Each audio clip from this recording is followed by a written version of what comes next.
जगा आणि जगू द्या हा विचार स्वीकारत समाज सौहार्द आणि एकोपा कायम ठेवण्याचं आवाहन यावेळी करण्यात आले। मूर्तिजापूर शहरात कौमी हिंदू मुस्लिम एकतेच्या वतीने आयोजित इफ्तार पार्टी कार्यक्रमात विविध क्षेत्रातील मान्यवर आणि नागरिक मोठ्या संख्येने उपस्थित होते। यावेळी बोलताना माजी राज्यमंत्री गुलाबराव गावडे यांनी समाजात एकोपा आणि सौहार्द टिकून ठेवण्याचे महत्त्व अधोरेखित केले। काही लोक राजकारणासाठी वाद निर्माण करतात, मात्र समाजाने अशा गोष्टीकडे दुर्लक्ष करून शांतता आणि बंधुभाव जपावा असं त्यांनी सांगितले। या कार्यक्रमात उपस्थित मान्यवरांनी देखील दोन समाजांमध्ये ऐक्य आणि सौहार्द कायम राहावे असा संदेश दिलाय। कार्यक्रमाच्या शेवटी उपस्थित मुस्लिम बांधवांना रमजानच्या शुभेच्छा देण्यात आल्या।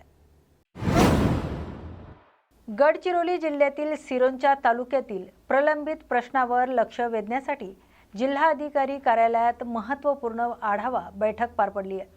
आयोजित या बैठकीत प्रशासनातील वरिष्ठ अधिकारी उपस्थित होते।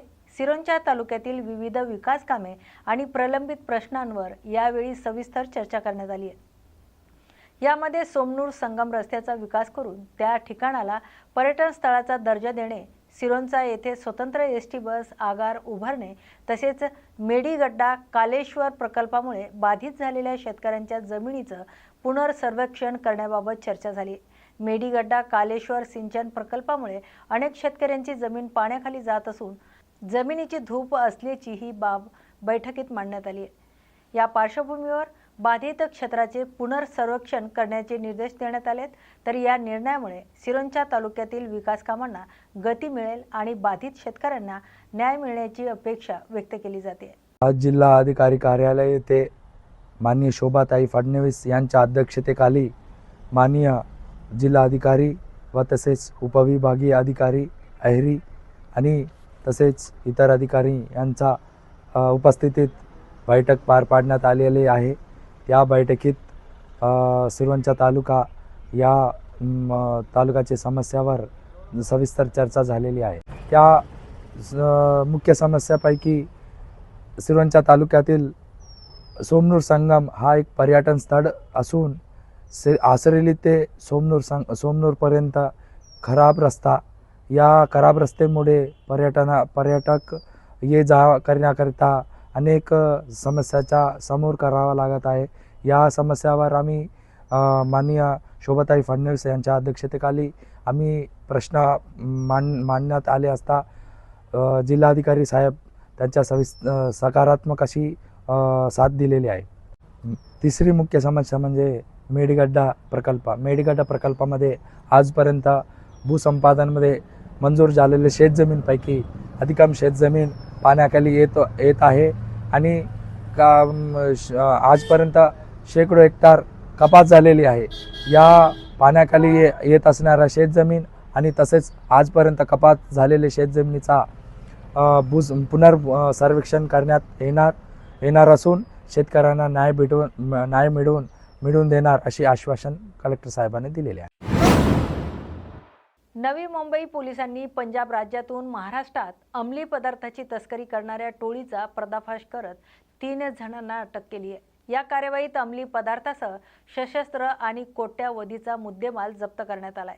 तपासादरम्यान समोर आले की आरोपी पंजाबमधून ट्रक आणि रेल्वे मार्ग हेरोईन सारख्या अंमली पदार्थ महाराष्ट्रात आणत होते। त्यानंतर मुंबई, नवी मुंबई आणि पुणे परिसरात त्याचा पुरवठा केला जात होता। याबाबत मिळालेल्या गुप्त माहितीच्या आधारे पोलिसांनी पुणे जिल्ह्यातील चाकण, MIDC, निगोजे गाव आणि पिंपरी चिंचवड परिसरात सापळा रचून कारवाई केली।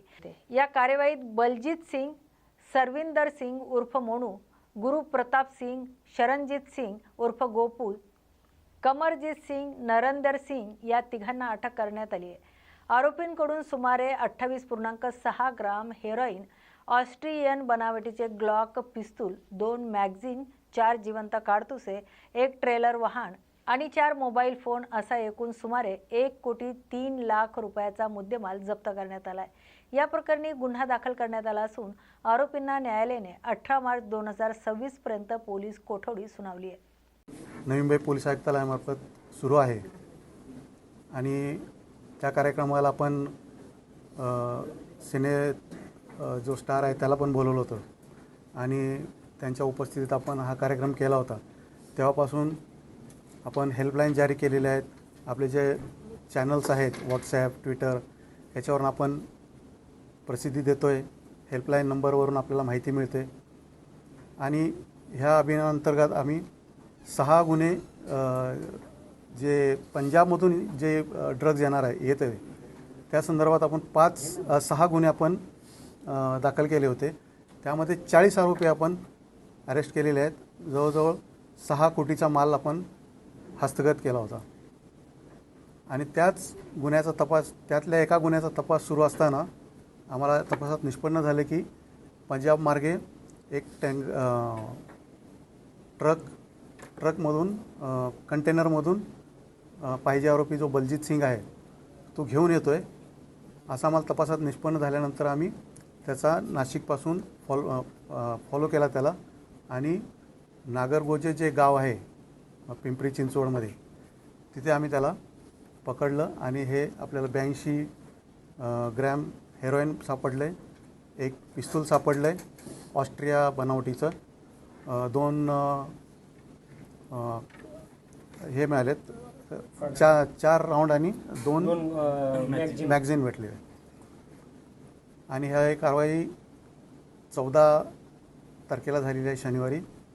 त्यांची पोलीस कस्टडी रिमांड घेतलेली आहे. ते 18पर्यंत आहे. आता आपण याच्या पुढचा जो भाग आहे जे इथले फूड सोल्जर आहेत, जे पेडलर आहेत, जे ॲक्च्युअल गिरायकांना सप्लाय करतात त्यांचा पण शोध आपण घेत आहोत आणि ते पण आपण रॅकेट नष्ट करत आहोत. अशा प्रकारे ही आपली मोठी कारवाई नवी मुंबई पोलीस आयुक्तालयामार्फत पूर्ण होत आहे.